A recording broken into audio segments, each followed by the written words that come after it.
민주노총 대전지역본부는 대전시청 앞에서 기자회견을 열고 2주간 총파업 투쟁에 돌입했습니다.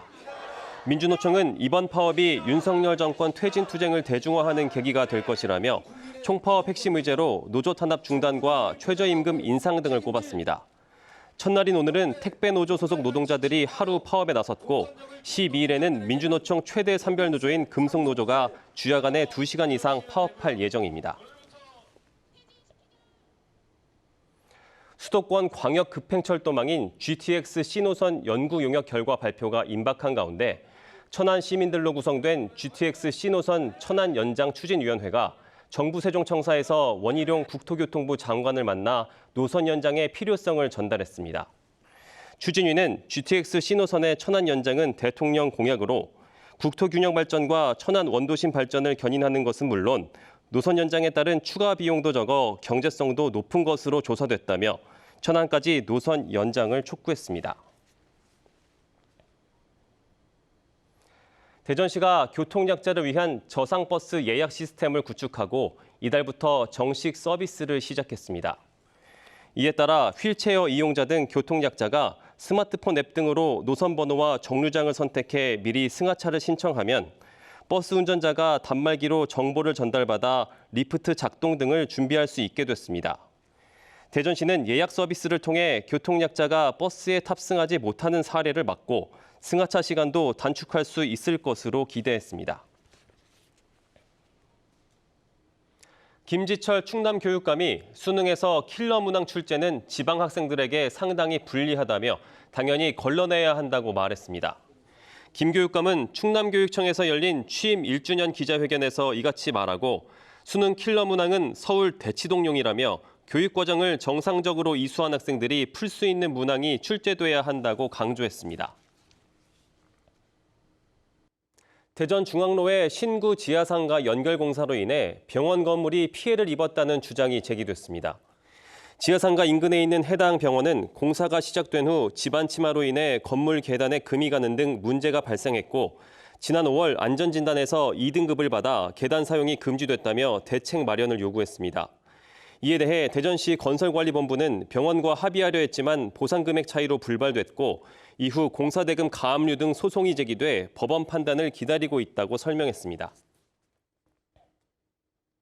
최교진 세종교육감이 방학 중에도 학교 급식을 지원하겠다고 밝혔습니다. 최 교육감은 취임 1주년을 맞아 연 원래 회의에서 방학이 단절의 시간이 아니라 성장의 시간이 돼야 한다며 방학 중에도 학교 급식을 제공하고 학생들의 기초 학력을 챙기겠다고 말했습니다.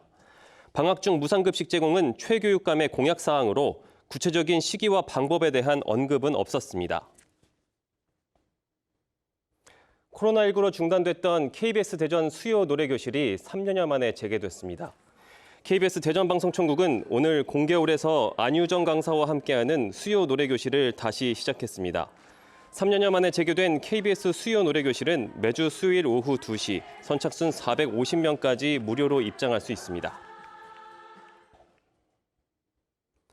대전시가 유성 복합터미널 사업자였던 KPIH의 사업 면허를 취소한 것은 정당하다는 법원 판결이 확정됐습니다.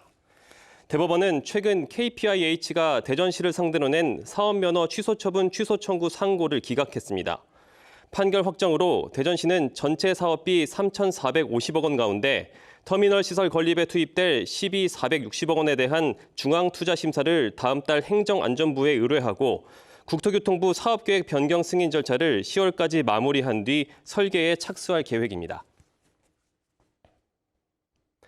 대전 중부경찰서는 장마철을 맞아 대전천 주변 다리 밑에 거주하는 노숙인들의 안전을 위해 임시거처에 자진 철거를 권고하고 노숙인 시설 이용을 안내했습니다. 일본의 원전 오염수 방류 계획이 국제안전기준에 부합한다는 국제원자력기구 IAEA의 보고서에 대해 대전 지역 시민사회단체들은 대전시청 앞에서 기자회견을 열고 IAEA가 최소한의 대안 검토도 없이 일본 정부의 해양 투기 결정에 면죄부를 줬다며 즉각적인 폐기를 요구했습니다.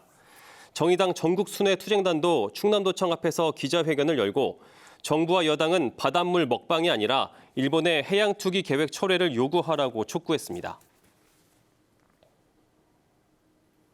세종시가 출산 기록은 있지만 출생 신고가 안 된 출생 미신고 아동 5건에 대해 경찰에 수사 의뢰했습니다. 현재 세종 지역에서 확인된 출생 미신고는 모두 16건으로 세종시는 출산 사실을 부인하는 2건과 베이비박스에 유기한 사례 3건에 대해 경찰에 수사 의뢰했다고 밝혔습니다. 나머지 11건은 정상 양육 5건, 입양 2건, 출생 신고 전 사망 4건으로 확인됐습니다. 오늘 새벽 0시 10분쯤 보령시 웅천읍 직원도 인근 갯바위에 고립됐던 50대 2명이 해경에 의해 구조됐습니다. 해경은 이들이 해루질을 하던 중 물이 차오르면서 방향을 잃고 고립된 것으로 보인다며 해루질 전 반드시 물때를 확인해달라고 당부했습니다.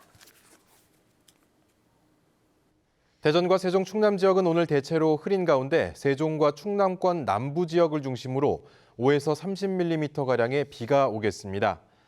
오늘 낮 최고 기온은 대전 28도, 아산 29도, 금산 25도 등 25도에서 30도로 어제보다 조금 낮겠습니다. 주말인 내일도 대체로 흐리겠고 새벽부터 아침까지 곳에 따라 빗방울이 떨어지는 곳이 있겠습니다. 내일 아침 최저 기온은 21도에서 23도, 낮 최고 기온은 28도에서 31도로 예상됩니다. 내포 신도시의 2026년 개원을 목표로 종합병원 건립이 추진됩니다. 충남도는 어제 이런 내용을 담은 종합병원 건립 연구 용역 보고회를 열고 추진 상황을 점검했습니다. 내포 신도시에 들어설 종합병원은 2,800억 원을 투입해 11층 규모로 건립되며 20여 개 진료과와 함께 24시간 소아 응급 진료 체계 가동도 추진되고 있습니다.